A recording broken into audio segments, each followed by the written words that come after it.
Shalom. Baik, Bapak Ibu kasih Tuhan, kita bersyukur di hari ini adalah hari yang pertama atau minggu yang pertama kita masuki bulan Desember, dan sekaligus hari ini akan ada perjamuan kudus setelah kita selesai mendengarkan firman Tuhan. Ya, sudah mulai banyak gereja seluruh dunia bahkan Indonesia merayakan Natal. Di tempat ini juga katanya semalam sudah ada yang merayakan Natal. Puji Tuhan, kita bersyukur kita sudah masuk ke penghujung tahun 2021, akan masuk ke tahun 2022. Kita semua karena anugerah Tuhan. Ya, luar biasa kalau kita ada sampai saat ini. Tuhan yang berperkara dalam kehidupan kita. Kembali kita bersama-sama akan diberkati dengan firman Tuhan. Mari kita melanjutkan khotbah dari kitab Yohanes. Dari kitab Yohanes pasal yang kelima. Tadi kita sudah selesai pasal 1 sampai pasal yang ke-4, dilanjutkan dengan pasal 5. Oke, mari kita perhatikan ayatnya yang kita akan baca bersama-sama. Silakan membuka Injil Yohanes pasal 5 ayat yang ke-1 pertama sampai ayat ke-18.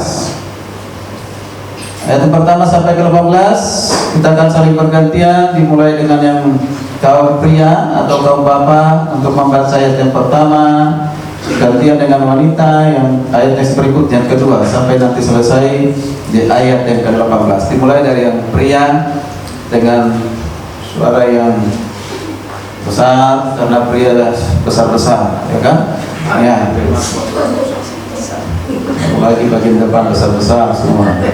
Ya, 2, 3 ya. Sesudah itu ada hari raya orang Yahudi dan Yesus berangkat ke Yerusalem. Di Yerusalem dekat pintu gerbang ada sebuah kolam yang dalam bahasa Ibrani Dan di samping itu berbaring sejumlah besar orang sakit, orang-orang buta, orang-orang timbang, dan orang tabur yang menantikan penjaga air kolam itu. sebab waktu mereka dengan kolam itu dan mengoncangkan air itu. Barang siapa yang terdahulu masuk dalamnya sudah goncangan air itu menjadi sembuh, apapun juga penyakitnya. Di situ ada seorang yang sudah 38 tahun bersama sakit. Ketika Yesus melihat orang itu berbaring di situ, dan karena ia tahu bahwa ia telah lama mendapatkan dari itu, berkatalah ia kepadanya, "Maukah engkau sembuh?" Jawab orang sakit itu kepadanya, "Tuhan, tidak ada orang yang menurunkan aku ke dalam kolam itu apabila airnya mulai goncang, dan sementara aku menuju ke kolam itu, orang lain sudah turun mendahului aku." Kata Yesus padanya, "Bangunlah, angkatlah tilammu dan berjalanlah." Dan pada saat itu juga sepuluh orang itu lalu dia mengangkat tilamnya dan berjalan, tetapi hari itu hari Sabat. Karena itu orang yang berkata kepada orang yang baru seperti itu, "Hari ini hari Sabat dan tidak boleh kau memikul tilammu."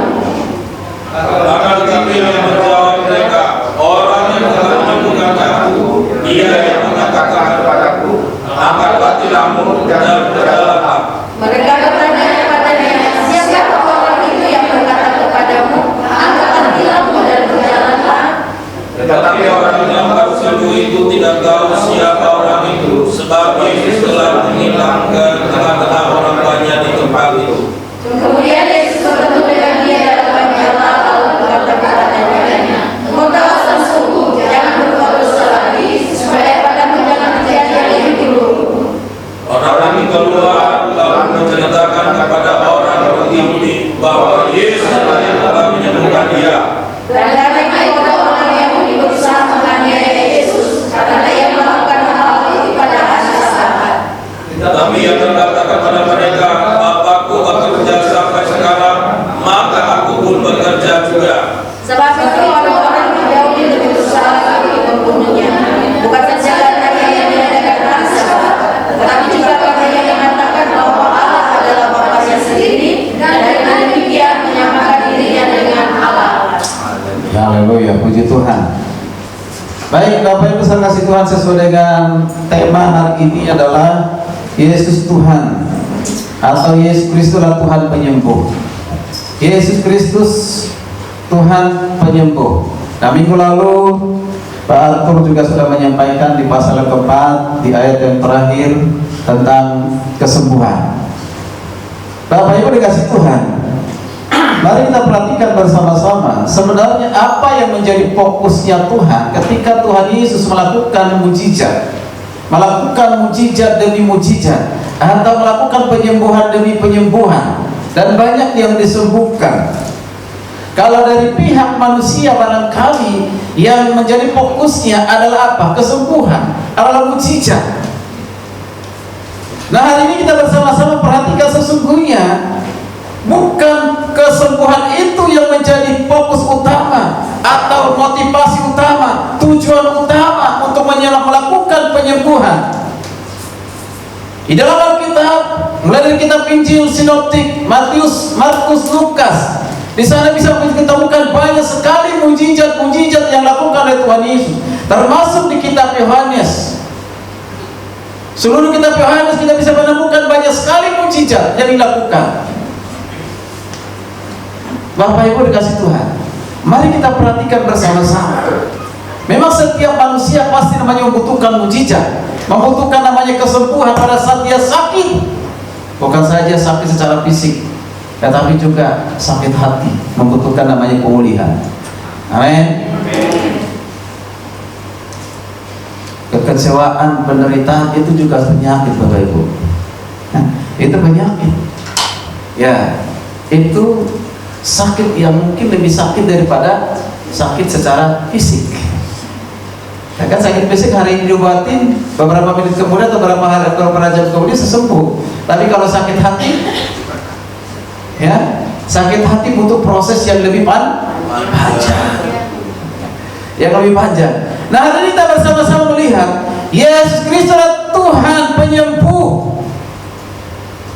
Dari nas pembacaan kita di kitab Injil Yohanes pasal yang kelima ayat 1 sampai 18 ini, kalau kita perhatikan di ayat pertama dikatakan, sesudah itu hari raya orang Yahudi dan Yesus berangkat ke Yerusalem.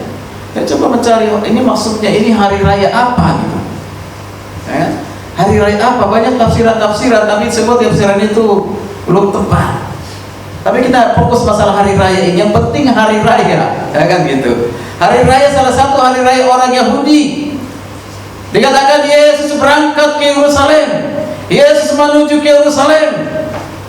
Di Yerusalem dekat pintu gerbang domba ada sebuah namanya kolam, yang dalam bahasa Ibrani disebut sebagai Bethesda, atau dikatakan ada di 5 serambinya. Saudara perhatikan baik-baik. Di ayat pertama sampai ayat yang kelima, kalau kita perhatikan di 5 ayat ini, setelah Yesus berangkat dikatakan berangkat ke Yerusalem, dan sampai satu pintu gerbang domba namanya dikatakan itu adalah sebuah kolam Bethesda. Kolam Bethesda itu benar dalam bahasa Aram artinya rumah kasih karunia. Rumah kasih karunia, atau kalau dalam bahasa Ibrani-nya adalah rumah kemurahan. Itu artinya Bethesda, rumah kasih karunia atau rumah kemurahan. Nah, saudara perhatikan di sini, memang kalau kita melihat dimanapun Yesus hadir, untuk melayani, selalu Tuhan Yesus menunjukkan kemurahannya, menunjukkan kasihnya, menunjukkan bahwa begitu cintanya Yesus kepada manusia sampai hari ini. Jadi kehadiran Yesus termasuk di tengah-tengah orang ahli Taurat, orang Farisi yang membencinya, tetapi Yesus mengasihinya. Luar biasa. Nah, kalau kita perhatikan di sini, di kolam Bethesda ini dikatakan banyak orang yang sakit. Kalau kita perhatikan, coba kita perhatikan di ayat 3. Dan di serambi-serambi itu berbaring sejumlah besar orang sakit. Sakit apa saja? Dikatakan orang-orang buta, berarti banyak karena jamak ini. Orang-orang timpang berarti banyak, bukan hanya satu. Orang-orang lumpuh berarti banyak, yang menantikan goncangan air kolam itu. Sebenarnya di bahasa aslinya kata menantikan goncangan air kolam itu tidak ada. Di manuskripnya nggak ada. Ya, tidak ada. tapi ditambahkan di sini. Bahkan dikatakan malaikat yang membuat goncangan itu. Tapi kalau kita temukan di sini tidak ada yang menunjukkan membuktikan malaikat, ya kan? Nah, tapi kita tidak pada goncangan. Artinya di sini saudara kasih Tuhan, dimanapun ketika Tuhan bekerja, maka Tuhan bisa melakukan namanya mukjizat. Amin. Mukjizat itu bukan tergantung kepada goyangannya air. Mukjizat itu bukan tergantung kepada malaikat, tapi mukjizat itu tergantung kepada kehendak Tuhan. Amin. Amin. Maka kita perhatikan bersama-sama, begitu banyak orang sakit di sana. Lalu kita perhatikan, di antara yang banyak itu, dikatakan di ayat kelima, di antara yang banyak itu, di situ ada seorang yang 38 tahun lamanya sakit. Seorang yang lumpuh 38 tahun. Lamanya luar biasa. Ada yang menghubungkan hal ini, tafsirkan boleh-boleh saja 38 tahun itu menunjuk kepada perjalanan bangsa Israel selama 38 tahun. Masuk ke pasal ayat 39, itu masa pembebasan dari perbudakan, sampai ke 40 itu masa pembebasan. Jadi 38 tahun diperbudak di Mesir, kan? Nah, saudara perhatikan, itu sah-sah saja, tapi bukan itu menjadi penekanan kita di sini. Yang mau kita perhatikan di sini adalah seorang sakit lumpuh 8 tahun. Dalam ayat saya katakan 38 tahun. 38 tahun bukan waktu yang singkat, Bapak Ibu. Ada di Alkitab yang lain 12 tahun mengalami pendarahan. Itu terkuras semua tenaganya, pikirannya, hatinya, bahkan uangnya udah dibawa ke berbagai tempat, ke dukun, ke tabib dan yang lain sebagai, tapi tidak kunjung sembuh. Tapi ketika dengan berjumpa dengan Yesus, jalan jumpanya Yesus, dia mengalami kesembuhan. Ini 38 tahun. Siapa di sini yang pernah sakit 1 tahun ada? Ada. Ada yang pernah sakit 1 tahun? Bagaimana ketika saya mengalami sakit 1 tahun? Saya aja sakit hanya 10 hari aja. Waduh, luar biasa keluhannya. Biasanya orang sakit itu banyakkan egois, gak peduli dengan orang lain, yang hanya dipikirkan dirinya sendiri. Bagaimana saya sembuh? Gampang tersinggung, gampang marah, gampang sedih, gampang menangis. Itu kalau orang sakit terlalu lama, bergumul dengan sakit itu masih hitungan minggu, hitungan hari, hitungan minggu, atau mungkin hitungan bulan. Tapi ini hitungan tahun, 38 tahun. Bayangkan seperti apa dia. Lalu 38 tahun ada di pinggir kolam Bethesda. 38 tahun dia menunggu supaya terjadi mujizat melalui kolam Bethesda itu. Siapa yang masuk duluan, itulah yang mengalami kesembuhan. Berarti ada 38. Di selama 38 tahun banyak orang yang sudah disembuhkan ketika pertama kali masuk ke kolam Bethesda ini. Maka saya perhatikan saudara kasih Tuhan, kalau kita perhatikan ayat ini, saudara, sekaligus juga kita pahami dengan baik. Di sini banyak orang yang egois. Di pinggir kolam Bethesda itu banyak orang yang egois, yang hanya memikirkan dirinya sendiri. Mengapa saya katakan demikian?